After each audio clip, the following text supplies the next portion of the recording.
Hi, I'm Dr. Quinn Denny, work psychologist of iAsight. iAsight helps increase work performance and work happiness, ultimately resulting in sustainable profitability and employee retention.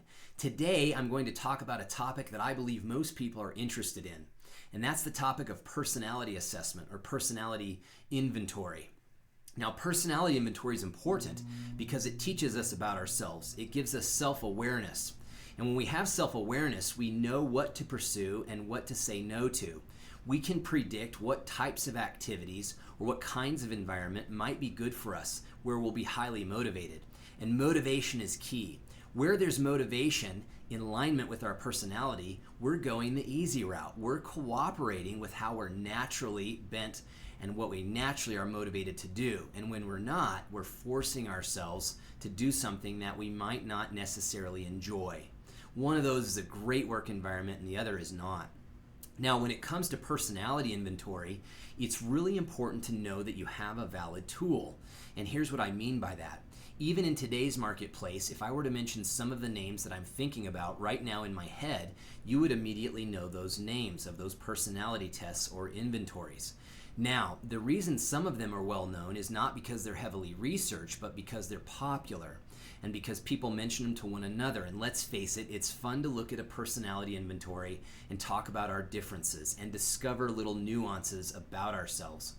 Now, it's really important that that tool is valid, and here's what I mean.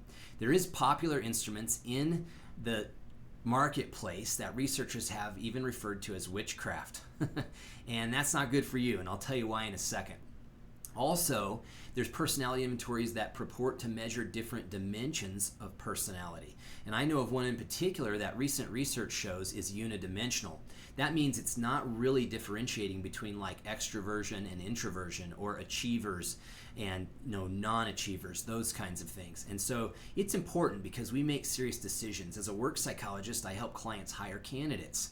That's a piece of the hiring process. I look for a good person to job fit, person to leader fit, person to organization fit. I help teams better communicate. I help leaders be self-aware and help them with ways they can better serve their people. There's a lot of value in using a legitimate personality inventory. So you want to make sure that you use one that's valid or legitimate. It's measuring what it says it measures, and it's predicting what it promises to predict. This is important because we're making serious decisions that have serious outcomes. Now, I use a product called the Hexaco. The Hexaco is a derivative of the 5-factor model, also known as the Big Five. The Hexaco has been validated by science and shows good validity. It discriminates accurately between dimensions of personality. And so I use this tool to help clients. I use it to help individuals. I use it to help myself, even in my own personal relationships. Make sure you use a tool that's validated. If you're not sure, you can reach out to iAsight. I'll help you with the Hexaco, and you can get some insight and some of the beneficial outcomes that come from investing in a valid personality inventory. This has been a psychological power-up from Dr. Quinn Denny with iAsight. Thank you so much for your time, and I'm cheering you on in your workplace. Take care.